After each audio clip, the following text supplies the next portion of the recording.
Welcome everybody to this is going to be a messy off-grid setup. This is only temporary. I just thought I'd do a quick, well, not a quick video, there's going to be an in-depth video actually, of my off-grid setup and an update and what I've been doing since I haven't been actually updating people on my off-grid setup. But this is the main door in front of it. So I've moved to the final destination. I used to be right over there, but now it's the house that I rent still. My 300cc quad with the thing, and that's just acting as a bit of a privacy as well. And of course my front door. So I do warn it is a little bit messy, but remember this is only temporary. I just thought I'd do a video on it. So if we open the door, first thing I like to say is my screen door, or my net that I stuck up to keep the flies out, just with a couple of screws.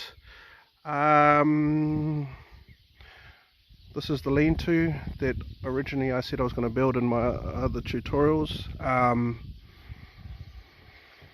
I helped with the finishing of the lean-to, not the original stages, but and help with the walls. This wall that this door's on, and also the wall that's at the far end. This wall, this long 6-meter wall I put up over here, I put up myself, to also show you as well. I've also put a fence and corrugated iron fence up so it blocks the neighbours out. So if we go in between, so as you can see this is where the tanks are now. This is all temporary. Welcome to my backyard. Got my shower. There's going to be a lean-to eventually over this side. This is just all open for now, and we have a corrugated iron fence. So fence on this side, fence on this side. That's fully fenced off, so I can have a little bit of privacy, so we don't get those fellas over there peeping into what I've been doing, because they are pretty curious, and sometimes the curiosity kills the cat. The window I'm supposed to be fixing and putting in, so I've still got to do work. And there's also the back door. I've just put a couple of plastics just to cover it, because it's going into the winter season.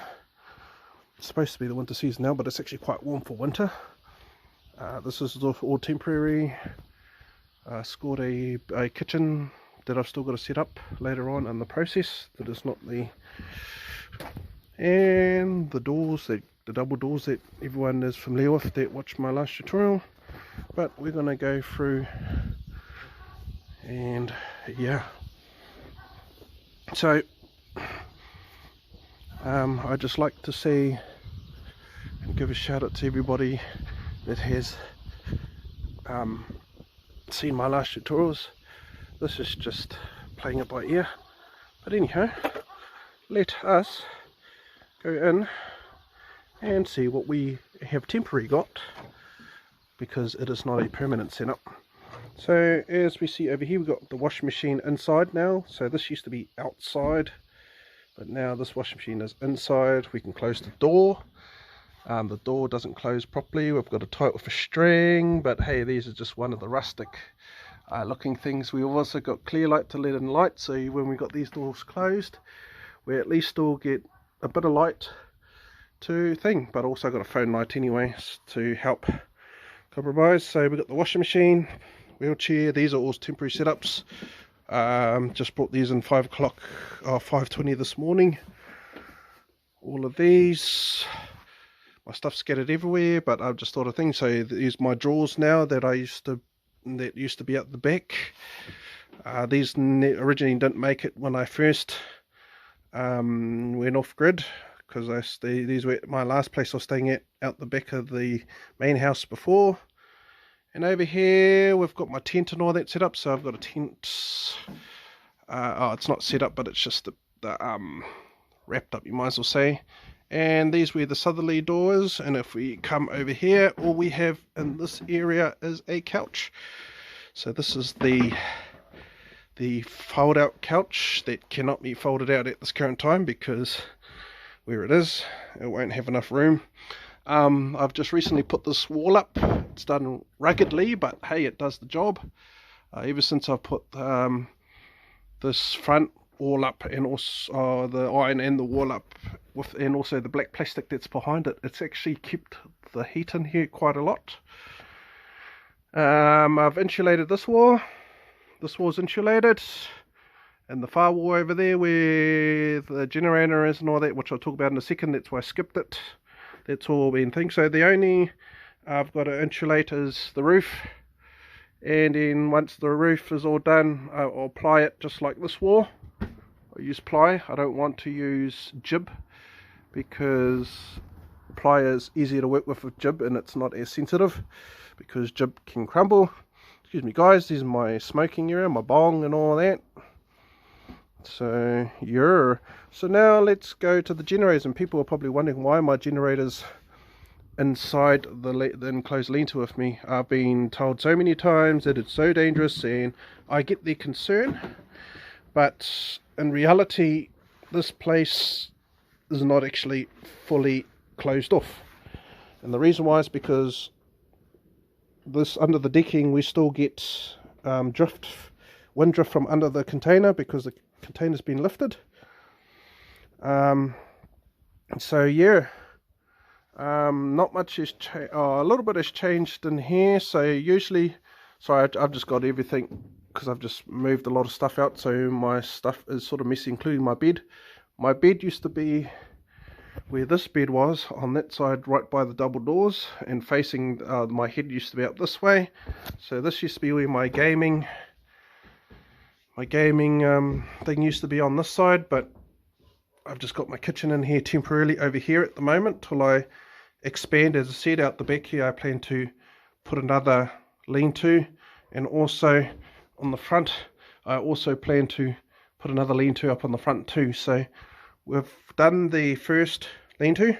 So this used to be where the game was, and this was my bed where I'm standing right here, my old bed. So now it's on the other side, and the reason is because this is actually on a slope. So it's not actually flat, it's actually sloping down this way where I'm standing, and the upside is that way. So when I used to have my bed going sideways, it used to always feel like I was going to roll out of bed, or just that uncomfortable feeling. So I decided to put my head up where the elevator part is, and my legs where it elevates down, or where it goes down, where it de-elevates. This is just a spare bed. As I said, I've just thrown everything in here, so this is only a temporary mess. Don't worry about the mess because I'll be cleaning it up once this video is done. But yeah, so the only sort of similarities that I've kept is where the fridges are, or the freezers are. But I do plan to get another freezer and sell these off later on, or probably keep them. And also the table that I stuck them on is a different table now. I don't have that. The table that these were originally on is out of use at the moment, because yeah, so this is here, but this shelf used to be here before, because this was where the couch used to be, that fold out couch I showed you before. I got another table that used to be at the back where I used to live, but it was going to get chucked down the dump, but I said I wanted it because hey, you can't go wrong with table space. And my dog and her bed and my fuel supply. So that's just gasoline, or 91 as they say, petrol. And the reason why that other table they were saying is out of use is because the legs that were on that table actually have this bench now. So this bench was cut off from the sink that I used to have. That I showed before. But anyhow, so this is my power supply, besides the solar and the batteries. So this is a 6.8 kilowatt generator, and I've also got a little 2000 watt generator. And the reason why I got two generators is because, as I explained in the past, and I've done tutorials on both of these generators, but for the ones who didn't watch my tutorial on my generators, this generator is open and it's not inverted. We see this is inverted power. This actually uses a little bit more gas than that one. That's why I also got this one as well. But this is, my washing machine doesn't work properly on this one, is because the frequency is too low. Usually it's 50 hertz, but I think it's roughly maybe 40 or 30 once it when it's idling. Where you see this one is inverted power, so no matter what I throw at it, it's constantly always going to stay 50 hertz, which I want for the washing machine, because when I used to have the washing machine plugged to this, you could actually hear the before I got it, I paid the bro to give it an oil change, it actually used to surge, and then you could hear the surge frequency coming out of the washing machine. So as it was going, you could hear the washing machine itself going, and also the solenoid that goes of this bucket to spin. These are little solenoids when it's on the spin cycle that it actually releases the bucket, the lock of the bucket, so it actually spins. It wouldn't release it on the big generator because of the frequency was too low. But since I've got 50 hertz on this power and this inverted generator here, the 50 hertz, since it's at 50 hertz, this is normal actually. I just got to tip water in it manually and then let it do its thing. The drain goes out the door because I've got a little hole in the door, so I thought I'd use that hole as to put my pipe. So 6.8 kilowatt, 2000 kilowatt air compressor. So going back to my power supply, I'll show you, I'll tell you what runs on each generator. So we'll start off with the 2000 watt generator, or 1800 continuous watts, and this one is 6.3 continuous watts, even at 6.8 kilowatts. And this is 2 kilowatts, but 1.8 kilowatts thing. But anyway, I'm just babbling. So how it works is the 2000 watt generator powers the washing machine. It also powers over there. So my entertainment area gets powered by the inverted generator. Also the because I didn't want to try it, because I didn't want to end up, I don't know if the frequency would actually make the microwave not operate as normal as it's supposed to, and it could release the frequencies out. But this is also powered off the 2000 kilowatt generator, my new wave oven, and also the microwave, so I can use the microwave. But as I said, this is only a temporary setup until I clean everything up and also put it in its designated temporary areas. So that's what the big generator powers, the little generator powers, sorry. So the kitchen in here, the washing machine, and also my entertainment area. So the big generator, so this powers my big stuff, because my kitchen, also my cooker over there, my oven, and also my cooker over there power better off the bigger generator, only because it limit bashes the motor in here and also strains the inverter. So yeah, so when I want to cook something or boil a kettle, I fire up this generator. If I want to entertain myself, I'll fire up this generator. So this generator, both of them have got heaters hooked to them. So just to give you a look, I have a 1500 watt blow heater over here, which has, when it's on, it has a holographic image of fire on it. So this runs off the inverter generator, this big one. And then actually that runs off the big generator. Well, I can actually run off both generators, but I run it off the big one. And if I can find what I just done with that bar heater, what did I actually just do with that? Did I actually bring it in here? Okay, but anyway, I've got a bar heater. It's like a toaster style heater, and that runs off the big generator, the little generator. I used to run it off the big generator when I used to retard the throttle, but I noticed when I used to do that, it used to flood the engine. So I'm just going to leave the throttle arm to handle it rather than retarding it or making it so it's got a bit of an eco throttle like this one. It used to be, but yeah, nah, things never used to work properly when it used to go to even a lower RPM when you could manually set it just by tying a string to the actuation arm of the generator.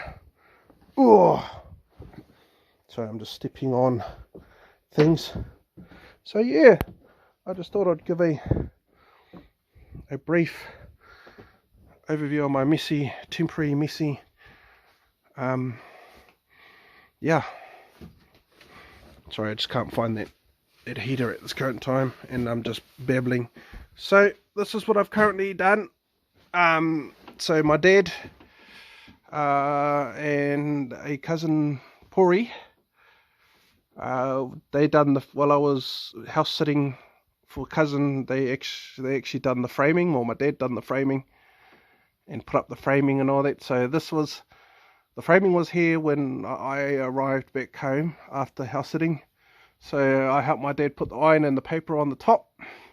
I helped my dad do the sidewall over here. Helped my dad do the sidewall over here. And I done the front wall myself with well, originally I just had black plastic and also scrim covering this. That was temporary until I put the irons up, which I showed you. And then just recently I put the ply up, and also behind the ply is insulation. As you can see, I've still got to actually do it properly, but this was just a temporary quick setup so I could actually keep a lot of my stuff out of the rain, because originally well, this is going to be a living area. This is going to be a lounge slash where my clothes go. For now, my bathroom's going to be out there when that's done, which is in progress. There's a lot of stuff that still needs to be done, but this is the current. So yeah, not the flashiest. It's rustic and hoary looking, but hey, I love it, and I don't need validation from anybody else. As long as I enjoy it, that's the main thing. And now I can keep all my stuff together and not having to worry about it getting wet, because when there was no wall at the front here and no sides, this all used to get wet under here. So I am thrilled that it no longer gets wet under here anymore. So yep, I just thought I'd do a tutorial on an updated tutorial on the off-grid setup and how everything's set up. I could change my mind and actually few things around, switch a few things around, but for now this is the way it's set up currently until, and it's only temporary, and until yeah, I decide otherwise. But anyway guys, I hope you fellas enjoy the rest of your day. I just thought I'd do a quick bit of a tutorial on my off-grid setup and what I've currently done, even though I sort of promised that I was going to do it step by step. But hey, I did do it step by step, I just didn't do it well in videos. But until next time, you have a good day, and cha-cha.